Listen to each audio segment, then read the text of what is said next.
what did you think of the event altogether? Well, it was my first world match play that I was at. I mean, I love Blackpool anyway. I mean, I'm from the north, so if you're from the north, you do generally spend a lot of time in Blackpool as a child. So I generally like to go Blackpool, 3 or 4 times a year. So to spend 10 days there covering the darts was incredible. I think it was a terrific tournament. Quite a few different subplots. I mean, Luke Littler obviously went out in the opening round, but let's not forget that number one, he's played one of the greatest players to ever live, and number two, he averaged over a ton himself. So he played well, but when you got that blockbuster round one tie between Van Gerwen and Littler, it was always going to be a huge blow, whoever we lost. I think Luke Humphries has just proven that he is a generational talent. Maybe he doesn't quite get the headlines he deserves because of Luke Littler, but he's the first player and only player since Phil Taylor to lift the trophy, averaging over 100 in every single match. Michael Van Gerwen reminded everyone that he's still one of the big boys. He's not the best player in the world anymore. Luke Humphries is, but I think with all the pressure he was on, he was defending 200,000 because he won the tournament 2 years ago. People were talking about both the Lukes, and a lot of people were questioning Michael Van Gerwen's form. So for him to make the final and make it close was really incredible. And of course, have to mention James Wade as well. James Wade's in post-match interviews at the World I was going to come on to that. Match Play were probably the standouts interviews, in my opinion, from from the match play. And from speaking to James, he does. I think he does feel a little bit disrespected because he's the third most successful player in the history of the PDC, and people keep writing him off. And to be fair to him, he's made the semi-finals for the first time since 2015, and he only qualified for the World Match Play less than a week before the event started, or a week before the event started, and he makes it all the way to the final four. People didn't really fancy him to beat Danny Noppert, and he did. They didn't fancy him to beat Aspinall, he did. They didn't fancy him to beat Ross Smith, and he's hit the most 180s he's ever hit in over 1,000 matches. So James Wade, he don't go away, and I take my hat off to James Wade. I give him, massive respect for what he's been through as well.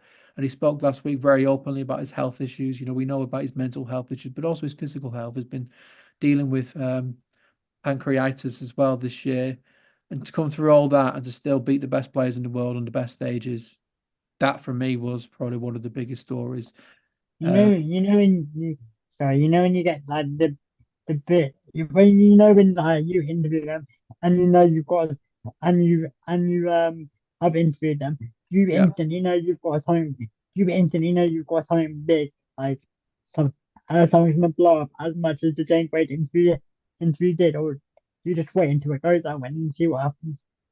Yeah, I mean, it depends. I mean, there's some interviews, with where you'll listen to it and there's not really a whole lot there. And I remember I think it was the semi-final one, and we interviewed Michael Van Gerwen. And Michael Van Gerwen's normally always good for a line, but I think with Michael as well. Michael does so much media. He does more media than most players do. And we're always the last to speak to Michael. He does the broadcast partners first and talk sport and Dutch TV and whatever.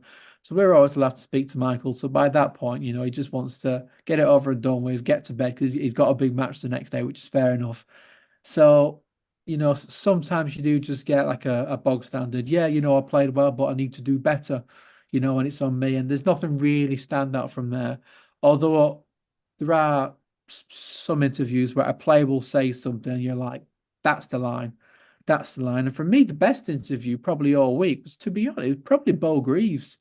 I mean, she just won the Yeah. Women's World Match Play, and she chose to really make a point in her post-match interview that she's very grateful for the opportunity to play at things like the Grand Slam, but she wants ladies darts and men's darts to be separate. And she was saying that the women aren't as good as the men, and it's as simple as that, and that's realistic. And when she was saying that, it was like, wow, okay, that's what we're going with. That's the big line there.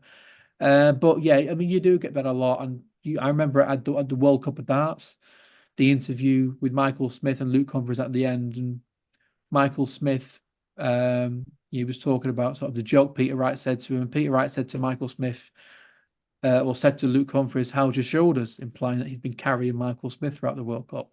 And Michael Smith is in his interview saying, "You just averaged 78 and you're trying to joke with me." And he said, "You must have strong shoulders because you've been holding up the Premier League for the past 2 years."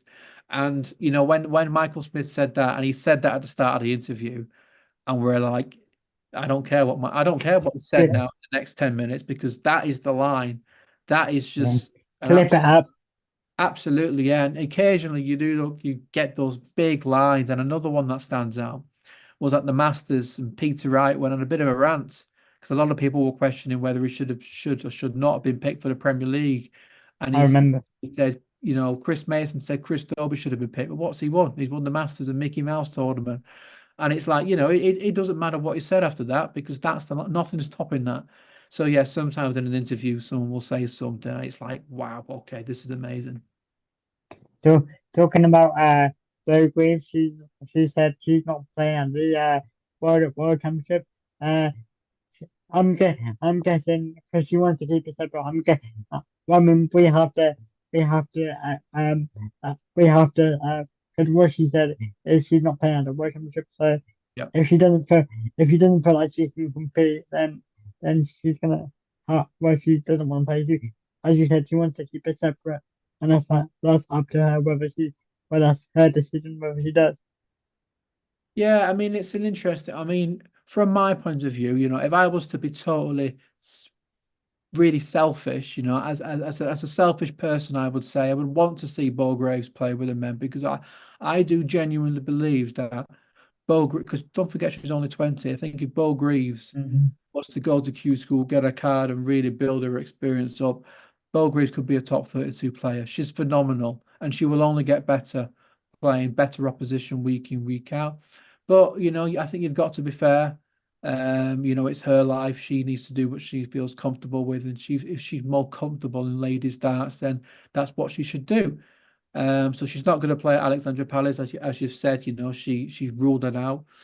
So she'll be returning to Lakeside in a bid to become a three-time world champion. And she really put emphasis on the fact that she wants to help grow ladies darts, and she's really pushing the PDC to have more women exclusive tournaments. Obviously, there's the women's series at the moment and the women's world match play.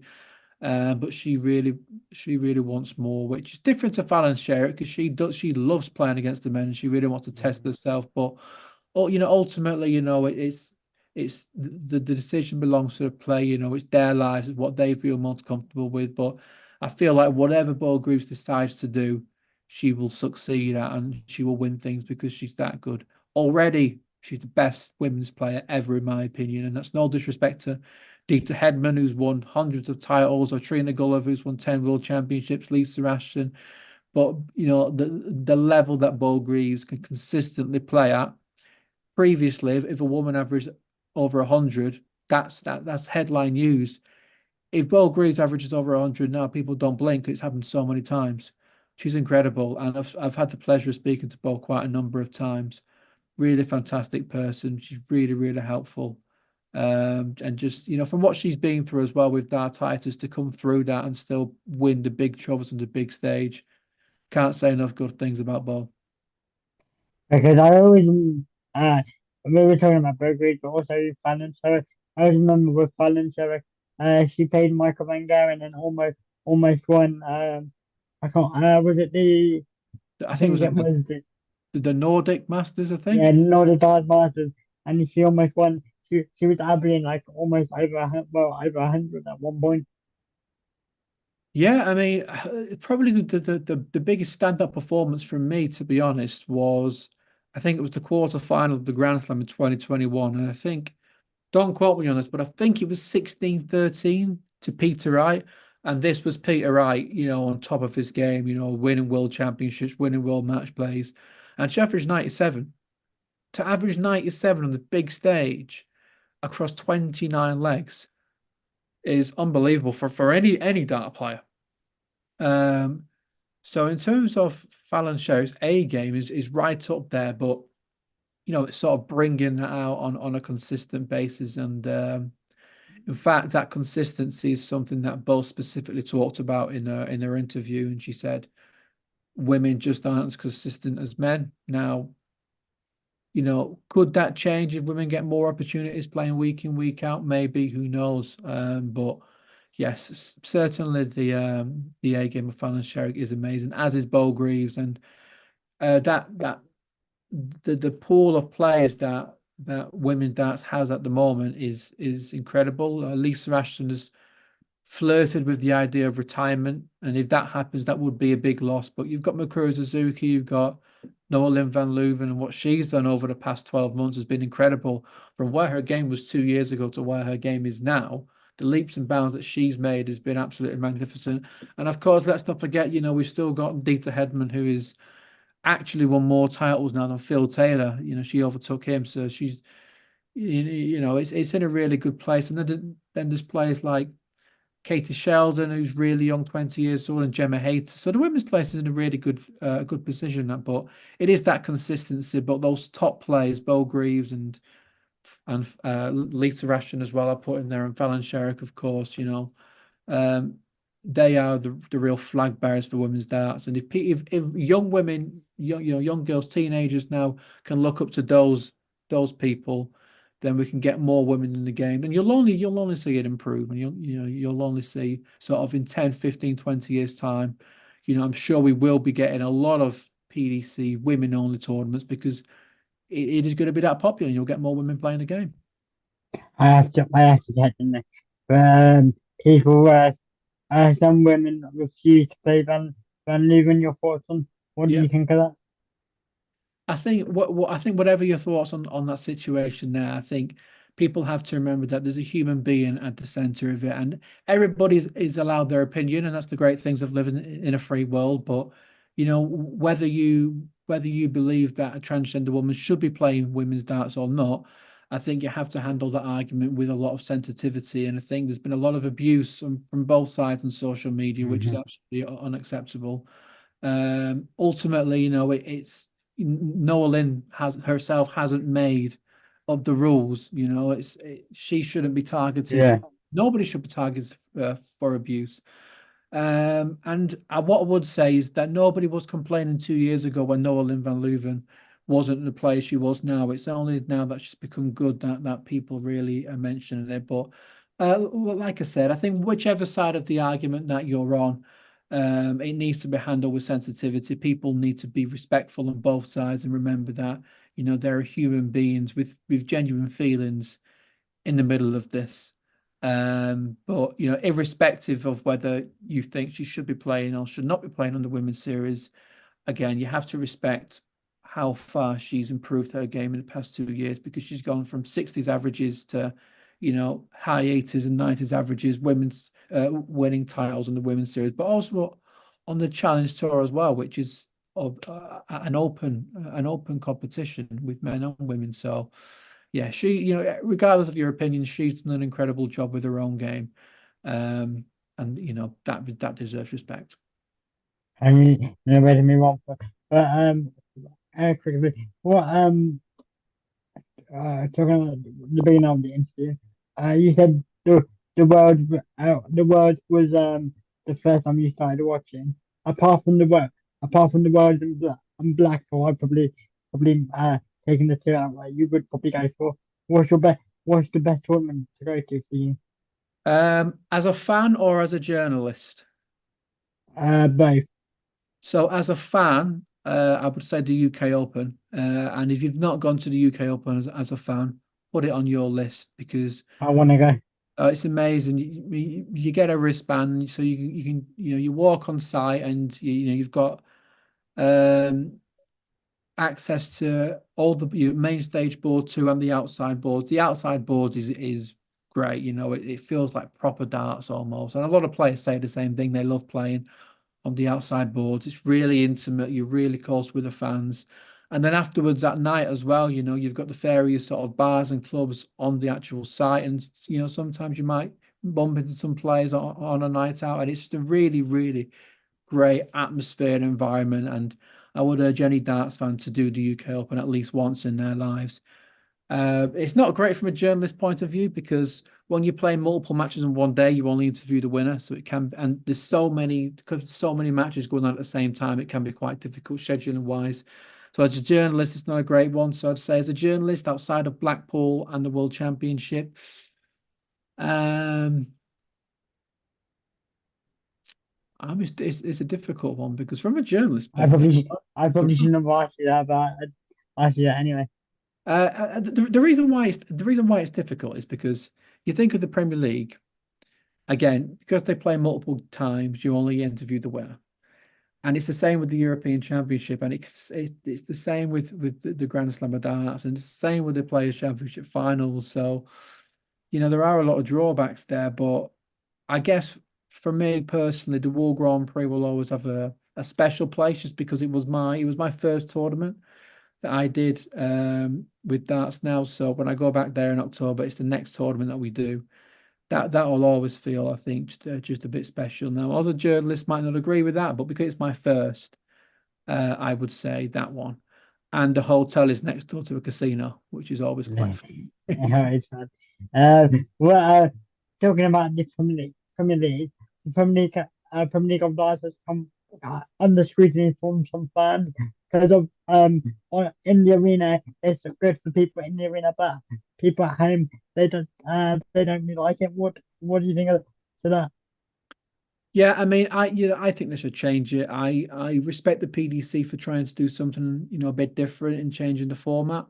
But we've had this format for 2, 3 years now, and I think there are drawbacks. So I would entertain them maybe changing it again. I don't like the fact that there's 8 players. I don't think that's enough. And I think the PDC, if they keep it at 8 players, they're going to be in a predicament because if you look at the provisional order of merit Mm, World Championship, I think you've got Dave Chisnell in there, so you've got what Van Gerwen, Luke Humphries, Dave Chisnell, yeah, Rob Cross. Did I? No, I didn't say Luke. Did I say Luke Humphries? yeah. You said Luke Humphries. Okay, so you got Humphries, Rob Cross, Michael Van Gerwen, and Dave Chisnell. Those are your top 4 provisionally. So those have to be in.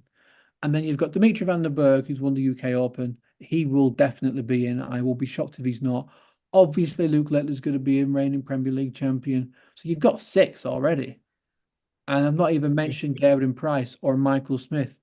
Peter Wright's been struggling, but commercially he's massive. Hence why Raymond van Barneveld got in the final years. And you've still got so many of the tournaments that could be picked up by a Nathan Aspinall or a Damon Hector might win his first major.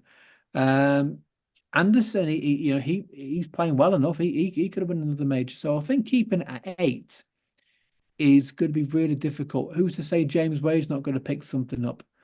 Um, so yeah, I wouldn't be surprised to see if they do change it. I've not heard anything. I've not got any information about that. But yeah, I don't like it at 8. I think, and what was great about 10 is that there was a relegation aspect as well, which you don't get that at 8. Now, Peter Wright has had 2 dismal Premier Leagues. You can't dress it up.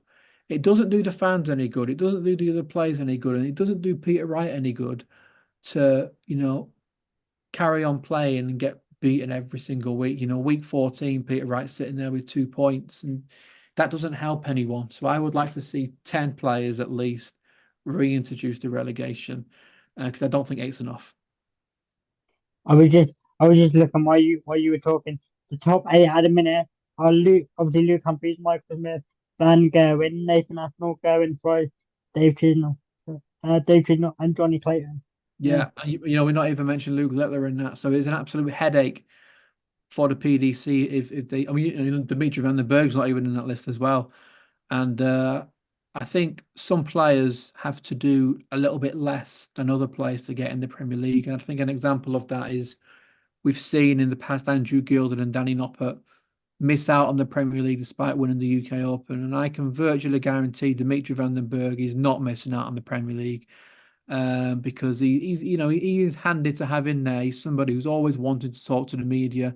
He speaks about 5 different languages, and of course, he's a great dart player as well, UK Open champion. So he is for me. I think he's virtually in the Premier League already. What what what personally for you? What do you think they should change it to? I'm not sure. I didn't hate the old format. I didn't. with the draw element, it was something a bit different, and having the 10 players. I mean, from a journalist point of view, it was great because you get 5 interviews a night rather than just one. Yeah. Um, I wouldn't even be against it going to 12 and maybe losing 2 players after week 6 and then 2 players after week 12 or week 10 or something like that. Changing it up like that. But I mean, the Premier League has gone through so many different formats. It's like, how many different things can you keep doing? Um, but it's an interesting one because people view the Premier League different. A lot of fans say they don't even watch the Premier League. Whereas, like you said, for a fan experience in the arena, it's very, very good, and the amount of numbers and tickets that the Premier League sells is incredible. I mean, if you think about Alexandra Palace, the capacity is what, 2 or 3 thousand. You get some Premier League venues which are over 10,000, so huge difference there in ticket sales. So it is hugely popular still as a night out.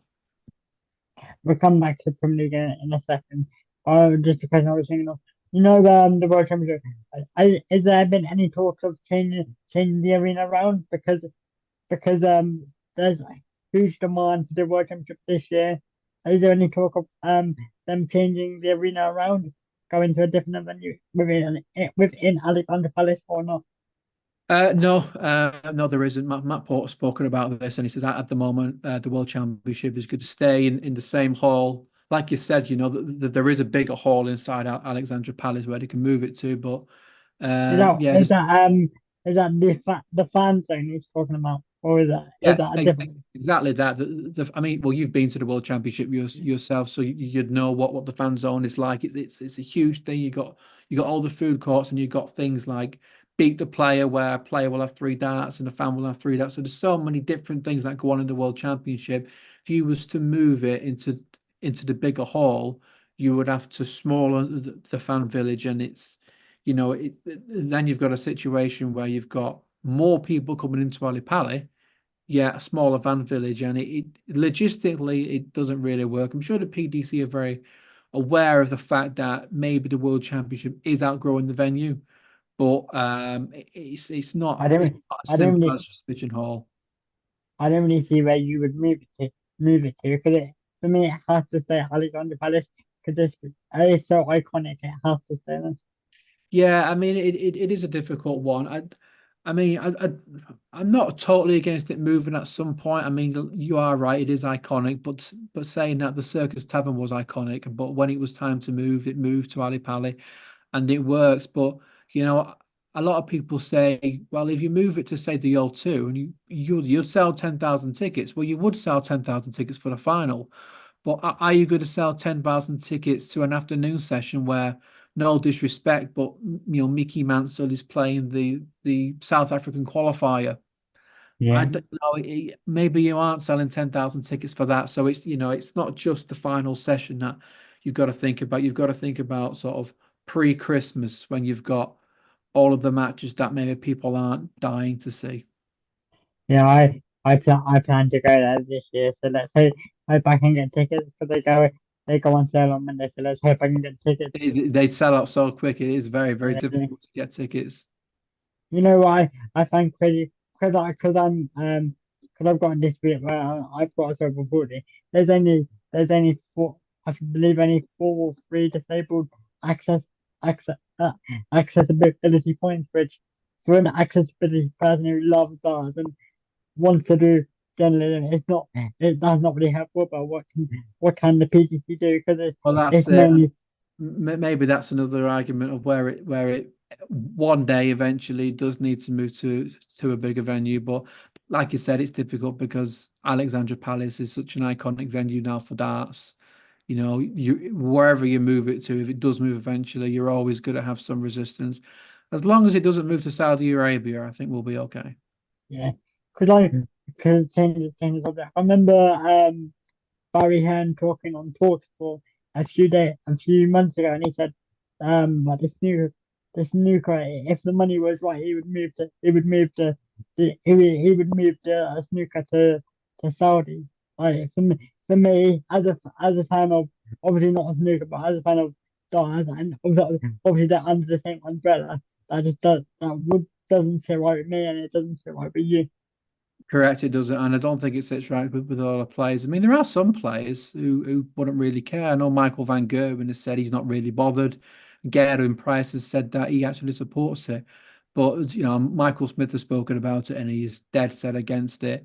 I mean, if you wanted, I'm not against darts being introduced into the Middle East. We see the Bahrain Darts Masters, and it makes sense to give Saudi Arabia a World Series event if you really want to broach that. But to be honest, I think that's just I think Barry Hearn does like a soundbite every now and then. I think the chances of the World Championship, the Darts World Championship, being moved to Saudi Arabia in my lifetime are exceptionally slim.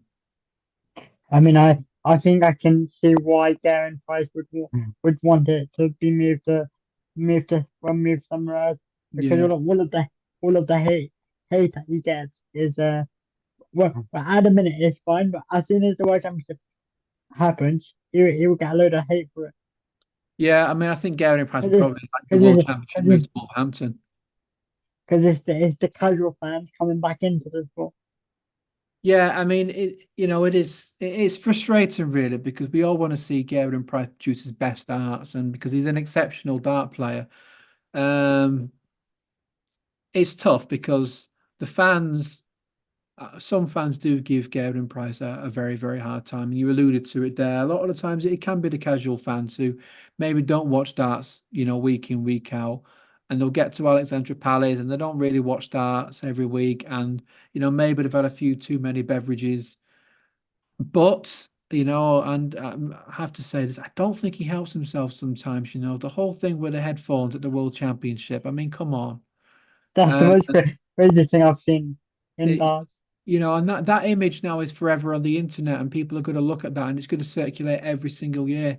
And the fact is, he's brought those headphones to the World Championship, so that's been in his mind, and it's you know, if you do that thing once, like I said, that image is going to circulate every single year, and he's spoken about in the past that he's nearly sort of pulled out of the World Championship, and it's just giving ammunition that to people. So I do think he can maybe help himself a little bit, and I would probably keep him away from Instagram as well when he loses a match. But on the same time, the abuse that he gets and the whistling and the jeers and stuff is uncalled for because we want to see the best darts that he can produce. He's a phenomenal player, big 9 dart hitter. Maybe the fans should lay off him a little bit. They should, yeah, for me might be. Well, thank you. I'm gonna end it there. Thank you very much for this interview. All right, Hopefully we can anytime. hopefully we can catch up in a few months' time. Yeah, just drop me a message. I'm always happy to do it. Yeah. Thank you very much. Brilliant. Thank you, Jake.